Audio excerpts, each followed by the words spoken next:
প্রতিটা কাজ আল্লাহ দেখছেন। আমার ওঠা বসা, আমার চলাফেরা, আমার রাতের অন্ধকারের গোপন পাপ, আমি মানুষের কতটুকু হক নষ্ট করেছি, কোথায় নেশা করেছি, কোথায় নাউজুবিল্লাহ জিনা করেছি, কোথায় কোথায় নামাজ পড়ি নাই, কোন কোন নামাজ বাদ দিয়ে দিয়েছি, কত কত বছর রোজা রাখিনি, কোথায় সিনেমা দেখেছি, পর্নোগ্রাফি দেখেছি, কি করেছি না করেছি। যদি এতটুকু বিশ্বাস থাকে যে আল্লাহ আমাকে দেখেছেন, তাহলে ইনশাআল্লাহ সেই ব্যক্তি আল্লাহর দিকে ফিরে আসবে, তওবা করবে। আর যারা এই কনসিয়াসনেস নিয়ে চলতে পারে, তাদের দ্বারা পাপ সম্ভব না তা বলবো না, পাপের হার অনুপাতটা অনেক কম হবে ইনশাআল্লাহ। আমাদের মধ্যে এই কনসিয়াসনেসের অভাব এখন সবচেয়ে বেশি অভাব এই উম্মার।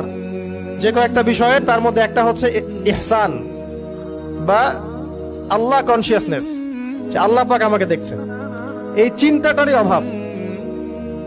কি আলেম আর কি জালেম আর কি সাধারণ মানুষ, সবার একই অবস্থা।